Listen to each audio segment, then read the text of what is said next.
How are we, everyone? What I've got for you today is the easiest, quickest way you can level up in Dungeons & Dragons Dark Alliance. So we're just going to get right into it, and you want to go ahead, get into your hub here, and you want to run straight over to your mission map. So you want to go to your bottom right corner once you're in your map, and it'll be called the Order of the One Light. Go into the order, and then you want to go to Act 3 called Return of the Tyrant. And as you can see, it's got a little 1 clock under the picture there for the dungeon, and that means that it's a very quick dungeon. Now there's only 2 that have 1 clock, and the other one is much further along, so it takes a bit more to level up, and it's Act 3 of the Crystal Crown, and that's the only other one with 1 clock. But by the time you get there, you would be around level 13 or so, I would imagine. And by the time you get to Act 3 of Order of the One Light, you should be level 8, something like that.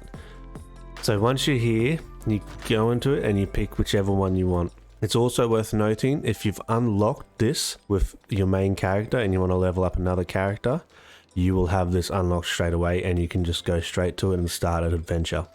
So I'll go ahead now and show you the dungeon in full. And as you want to start the dungeon, you just run right past all this stuff. If you want to collect the crystals, you can, but normally you have teammates doing it anyway, and they'll be picking it up for you, so it'll spread. But for the sake of being a speedrun, you just want to run past all this stuff. And as you come up these stairs, there's 2 enemies up here. Just run right through the middle of them. Don't even worry about fighting them. And as you can see, we've got some more chests on the side there, but we're doing speed, so we're just running right past that. Don't mind me, just fell off the map. And this here is the only mob that you will fight in this entire dungeon, and it's also optional. And the reason why we're doing that is just to gain 1 loot rarity. And every time I've done this map, we have done this, but if you want, you can run right past this mob as well. But just to add the 1 loot rarity to the dungeon, I find it helps a fair bit. Because at the end of this dungeon, you get a 6 loot completion set. Sorry, not set. You just get 6 pieces of gear. It's the completion for the dungeon. And yeah, just with 1 loot rarity, it ups it a fair bit. So yeah, you just want to go through and complete this mob. Canterbury got in a bit of trouble here, but that's alright. Canterbury is quite squishy if she's in and about the fight. She's a massive exploit character at the moment for range, because the AI does not how to understand range. It does not compute at all. You can stand away and just shoot them if you're slightly elevated, and then they will not come over to you. So once Canterbury is fixed, she will actually be a fantastic character and probably a very high skill ceiling character. So here we go, here's our camp for the 1 loot rarity. So you don't want to rest, never rest, especially in this map. Absolutely no choice. So as we're going along here, there's another mob up here, just run right past them. I've never fought these guys in all my runs, and I just run right past them. And you've got chests on the left and right, they're not gear chests, so don't worry, just run straight to the elevator and take it up. Now if you get there first, just take the elevator. It doesn't matter if your team's not there, because once you're up the top and you cross the stairs, it'll teleport everyone up to the boss fight. And here we are, at the boss fight already. So what's going to happen is a Kessel's going to spawn, and you're going to verse about 5 Kessels, one after another. Now it might sound a lot, but once you're in there fighting the Kessels, you realise they're not that difficult at all.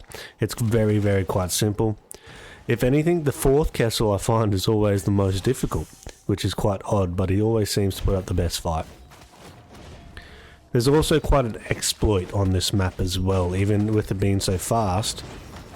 A Kessel can spawn and it can just do absolutely nothing and stand there and be a complete damage sponge. It's a little bit of a bug and a glitch at the moment, and it's completely random. It doesn't happen once in this run, but I've had runs where 4 out of the 5 Kessels have just stood there and been damage sponges, and it's been even quicker. It will be addressed and fixed, I imagine, very soon, but until then, it will be taken advantage of. You can guarantee that. But even with that fix, this map will still be the quickest way to level up. And as you can see, I think we're down to our last one here. We might have one more after this. And yeah, that Kessel wasn't bugged there. It was just getting absolutely smashed. Absolutely smashed. I thought we were done. Didn't think we need to do any more. But apparently he was still kicking. And that's... oh, we got one more. Last one here. So you can see it's actually very simple. Even you can see it as we're playing at the moment. We're very relaxed and there's not much danger involved with this. So we're going to go ahead and finish this Kessel. And as you can see, Wolfgar's spinning attack is absolutely amazing. Every Wolfgar seed just uses that. And here we are, we've finished the dungeon. That's the end of that. The Order of the One Light, Return of the Tyrant.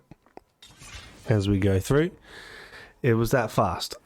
And that was only with 3 players on rank 3. And if you have 4 players, it'll be even quicker. And as you can see here, you get 6 pieces of gear on completion. And that's that. So I hope this has helped and I hope you enjoy. Make sure to get them levels and all that gear. If you've enjoyed the content, please make sure to like and subscribe and stay tuned for future videos to do with Dungeons and Dragons tips and tricks. I'll see you in the next one.